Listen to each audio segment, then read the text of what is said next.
अस्सलाम वालेकुम व्यूअर्स, आप देख रहे हैं इन सर्च ऑफ विजडम और आज हम बात करने वाले हैं दुनिया के सबसे पहले तारीख नवीस के मुतालिक, जिसका नाम था हेरोडोटस। हेरोडोटस 5वीं सदी कबल मसीह यूनान का एक ऐसा राइटर था जिसके काम को तारीख नवीसी का सबसे पहला शाहकार माना जाता है।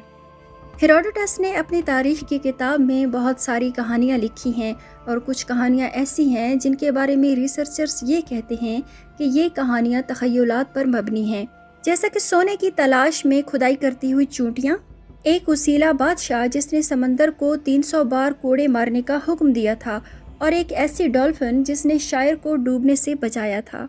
ये सारी कहानियाँ हेरोडोटस की तारीख में लिखी हुई हैं, लेकिन ये भी हकीकत है कि उसके काम का ज़्यादातर हिस्सा अफसानवी कहानियों से हटकर हकीकी वाक़यात पर मबनी भी नज़र आता है।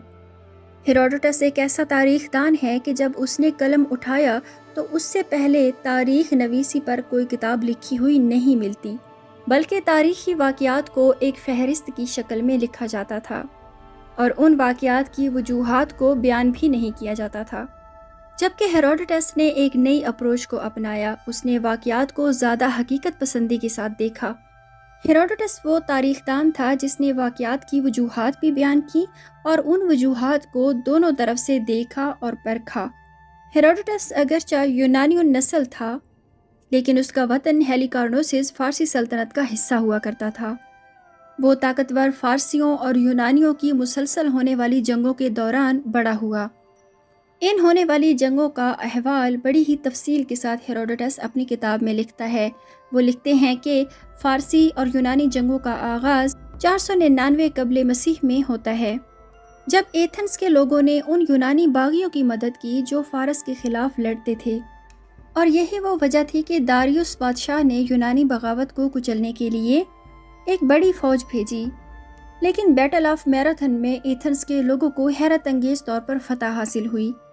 लेकिन 10 साल बाद फ़ारसी फ़ौज दोबारा आई, इस नियत के साथ कि इस बार पूरे का पूरा यूनान ही फतह कर लिया जाएगा। इस फ़ौज का सरबराह दारियुस का बेटा ज़र्क्सीस था। हेरोडोटस के मुताबिक ज़र्क्सीस के पहुंचने से पहले ही उसकी लाखों पर मुश्तमिल फ़ौज को सिर्फ 300 स्पार्टन्स ने शिकस्त दी थी, और इन्हीं 300 स्पार्टन्स की कहानी के ऊपर मूवी भी बन चुकी है। लेकिन आखिरकार वो 300 स्पार्टन्स और उनका बादशाह लियोनार्डस जंग में मारे जाते हैं। 300 स्पार्टन्स की जो शिकस्त थी वो एक ऐसी शिकस्त थी जो रहती दुनिया तक लोगों के लिए एक यादगार बन गई, और ये मुमकिन हुआ हेरोडोटस की तारीख पर लिखी हुई किताब की वजह से। कुछ साल बाद यूनानियों ने फ़ारसी बहरी फ़ौज को समंदर के एक छोटे से हिस्सा में इस तरह से फंसा लिया कि उन्हें बहुत ही बुरे तरीके से शिकस्त हुई और ज़र्क्सीस भाग गया।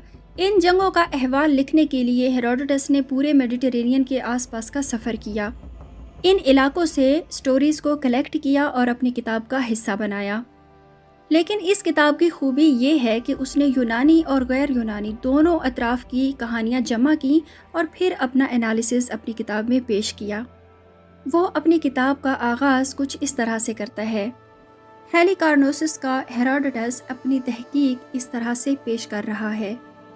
इसके अलावा उसकी किताब में फ़ारस के बादशाह और उसके दरबार में होने वाले बहस व मुबाहिसे भी पेश किए हैं। हेरोडोटस पहला तारीख़दान था जिसने अपना काम एक अलग ही अंदाज में पेश किया।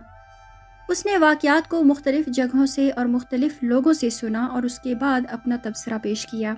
इस मकसद के लिए उसने चश्मदीद गवाहों से भी कहानियाँ कलेक्ट करना शुरू कर दी, और जिन लोगों ने कहानियाँ सुन रखी थी उनसे भी कलेक्ट की, और नस्ल दर नस्ल जो कि ज़ुबानी रिवायात चली आ रही थी उन रिवायात को भी अपनी किताब में जमा कर दिया है।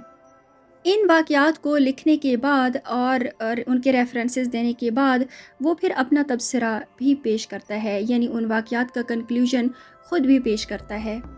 अगरचे हेरोडोटस का काम तारीख़ नवीसी में पहला काम गिना जाता है, लेकिन ये काम परफेक्शन के दर्जा तक नहीं पहुँच सका, क्योंकि उसने बहुत सी जगहों पर फ़ारसियों के बजाय यूनानियों को तरजीह दी और माइथोलॉजीज़ यानी तख़य्युलाती कहानियों को भी सच बनाकर पेश किया। लेकिन जदीद दौर के मुहक्किकीन हेरोडोटस की कुछ कहानियों को हकीकत भी मानते हैं। मसलन उसने अपनी किताब में सोना तलाश करती हुई खुदाई करने वाली चूंटियों का जिक्र किया।